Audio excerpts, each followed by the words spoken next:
Bismillahirrahmanirrahim. Today the topic of our discussion is thermochemistry. That is the chapter number 7 of the first year. Let's talk about the thermochemistry. Thermochemistry is the branch of chemistry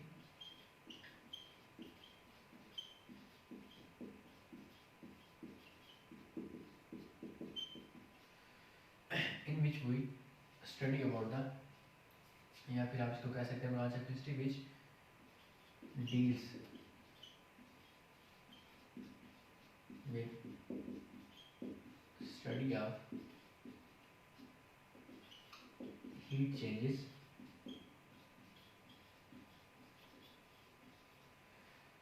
involved during chemical reactions.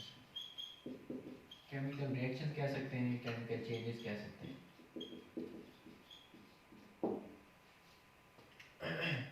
दरअसल जो word है therm, therm का जो mean है आपके पास होता है heat, और जो वर्ड है chemistry, chemistry is all about the chemical reactions.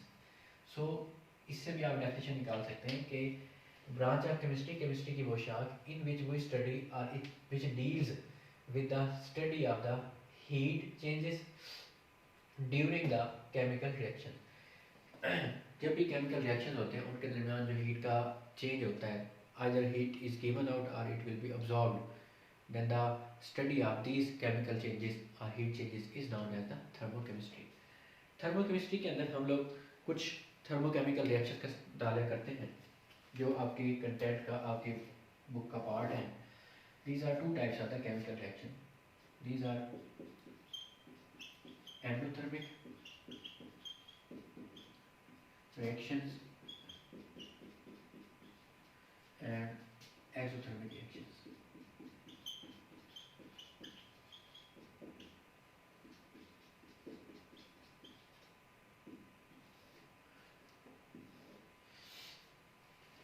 तो सबसे पहले तो हम इनको डिफाइन कर लेते हैं. एंडोथर्मिक में जो वर्ड है एंडो, एंडो का मीन होगा आपके पास इनसाइड, और अगेन थर्म का मतलब आपके पास हीट. और यहाँ पे जो वर्ड है एक्सो, एक्सो का मतलब होगा आउटसाइड, एक्सैक्ट भी आप इसको कह सकते हैं, और थर्म का मीन होगा आपके पास हीट. सो इस लिहाज से आप इनको डिफाइन कर सकते हैं, those chemical reactions in which heat is sorry for that. इसको आप डिफाइन कर सकते हैं, those chemical reaction in which heat is absorbed.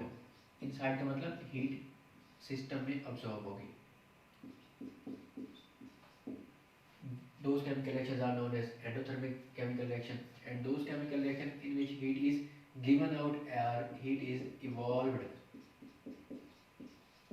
those chemical reactions are known as exothermic chemical reaction. जिनमें हीट जज़ब होगी वो एंडोथर्मिक होंगे, जिनमें हीट खारिज होगी, इवॉल्व होगी, वो आपके पास कौन से होंगे? एक्सोथर्मिक केमिकल रिएक्शन होंगे. इसमें क्या होता है, हीट आपके पास एंडो में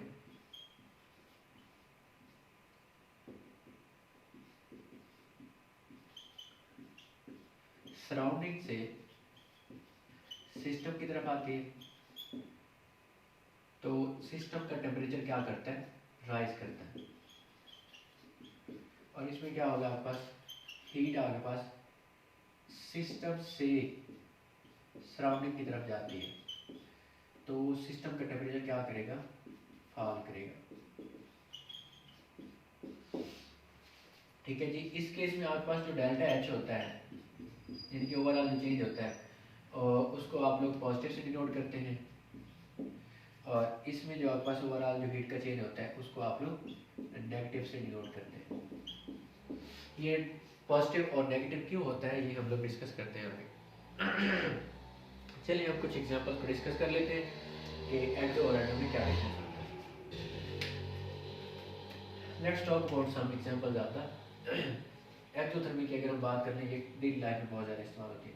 सबसे पहले कंबस्चन, कार्बन सॉलिड फॉर्म में, ऑक्सीजन गैस की वजह में बर्निंग होगी, जलेगी, कार्बन डाइऑक्साइड गैस बनेगी, साथ में हीट प्रोड्यूस होगी. इस केस में डेल एच की जो वैल्यू होगी आपके पास, that will be -393. Kilo joule per mole. तो इस केस में हीट आपके पास इवॉल्व हो रही है, खारिज हो रही है, इसलिए ये आपके पास क्या होगी, साइन आपके पास क्या आएगा, नेगेटिव का आएगा। दूसरी आपके पास एग्जांपल इसी में अगर आप पुट करना चाहें तो न्यूट्रलाइजेशन रिएक्शन हमेशा एक्सोथर्मिक इन नेचर होता है। न्यूट्रलाइजेशन रिएक्शन में एसिड और बेस का जब आप रिएक्शन करवाते हैं, न्यूट्रलाइजेशन रिएक्शन होता है, साल्ट और पानी बनता है, तो ये रिएक्शन हमेशा एक्सोथर्मिक इन नेचर होता है। इस रिएक्शन से आपके पास डेल एच की जो वैल्यू होगी वो आपके पास -57.4 किलो जॉल पर मोल होगी। तो ये भी आपके पास क्या होगा, एक एक्सोथर्मिक केमिकल रिएक्शन होगा। इसी तरह से वाटर फॉर्मेशन, H2 और O2 के मिलने से वाटर का बनना, ठीक है जी, ये भी आपके पास क्या होगा, एक एक्सोथर्मिक केमिकल रिएक्शन होगा। इसमें डेल एच की वैल्यू जो होगी आपके पास -285 point something kilo joule per मोल होगी। इस रिएक्शन से भी एनर्जी रिलीज हो रही है, तो that is also an exothermic chemical reaction. इस तरह से हैबर प्रोसेस की एग्जांपल आप लोगों के बुक में मेंशन है, तो हैबर प्रोसेस भी आपके पास जो हो वो इसी एग्जांपल में आ जाएगा। हैबर प्रोसेस के लिए डेल एच की वैल्यू आपके पास होगी -41.6। इसकी भी आप एग्जांपल इसमें पुट कर सकते हैं। हैबर प्रोसेस क्या होता है, जब नाइट्रोजन और हाइड्रोजन आपस में मिलकर अमोनिया फॉर्मेशन करते हैं। इक्वेशन को बैलेंस करने के लिए आपको जस्ट यहाँ पे 3 पुट करना है। तो इस रिएक्शन के लिए आपके पास -41.6 किलो जॉल पर मोल एनर्जी रिलीज होगी। तो ये भी आपके पास कौन सा होगा, एक्सोथर्मिक केमिकल रिएक्शन हो जाएगा। अब आते हैं एंडोथर्मिक केमिकल रिएक्शन की तरफ। एंडोथर्मिक केमिकल रिएक्शन आप लोगों को पता है वो वाले रिएक्शन होते हैं जिनमें आपके पास हीट अब्जॉर्ब होती है, हीट जज़ब होती है। तो सबसे पहले आप लोग के बुक में जो इक्वेशन मेंशन है that is formation of nitric oxide. Nitrogen और ऑक्सीजन के मिलने से नाइट्रिक ऑक्साइड का बनना, that is an endothermic chemical reaction. और इसके लिए जो डेल एच की वैल्यू होगी आपके पास वो 180.6 किलो जॉल पर मोल, और यहाँ पे साइन आप पॉजिटिव का लगाएंगे। इस रिएक्शन को अगर आप अपोजिट कर दें, डिकम्पोजिशन ऑफ द वाटर कर दें, तो आपके पास होगा वाटर को डिकम्पोज करना है हाइड्रोजन और ऑक्सीजन गैस में, तो वो साइन आप सिर्फ और सिर्फ चेंज कर देंगे, that will B +285 kilo joule per मोल। अब एनर्जी अब्जॉर्ब हुई है, तब एनर्जी रिलीज हुई थी, एक्सो था, अब एनर्जी अब्जॉर्ब हुई है, एंडोथर्मिक हो गया। तो रिएक्शन को बैलेंस करने के लिए आप लोग क्या कर देंगे, यहाँ पे आप सिंपल वे में 2 लगाएंगे और यहाँ पे भी आप 2 लगा देंगे। इसी तरह से evaporation of the water, water को एवेपोरेट करने के लिए 40 point something kilo joule per मोल एनर्जी आप लोगों को देनी पड़ती है। तो these are some examples of the endothermic chemical reaction. अब आखिरी बात कि यहाँ पे नेगेटिव और पॉजिटिव का साइन क्यों आता है, तो आपको कुछ बातें याद रखनी है। आपको पता है इन केस आप पहले बात कर लेते हैं, इन केस आता है एंडोथर्मिक। अगर हम इसको ग्राफ की शक्ल में नोट करें तो कुछ इस तरह से होगा, यहाँ पे इस एक्सिस पे एनर्जी मैक्सिमम होगी, मतलब इस एक्सिस पे हम एनर्जी को लेंगे। आपको पता है एंडोथर्मिक केमिकल रिएक्शन के केस में रिएक्टेंट्स जो होते हैं वो हमेशा ये आपने याद रखना है, रिएक्टेंट्स लोअर एनर्जी पे होते हैं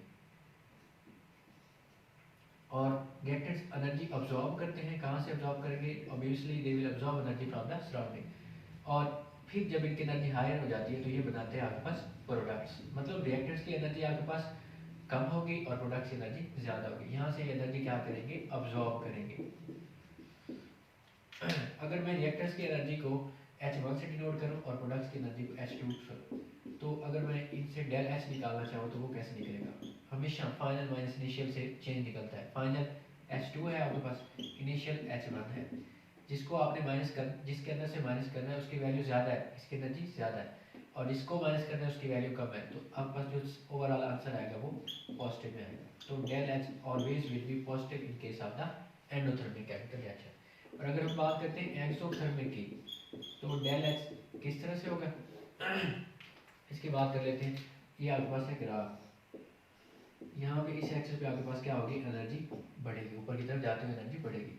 अब यहाँ पे आपके पास आपने ये हमेशा याद रखना है कि एक्सोथर्मिक के केस में reactants are at higher energy level, reactants की एनर्जी ज़्यादा होती है और जो प्रोडक्ट्स होते हैं उनकी एनर्जी कम होती है।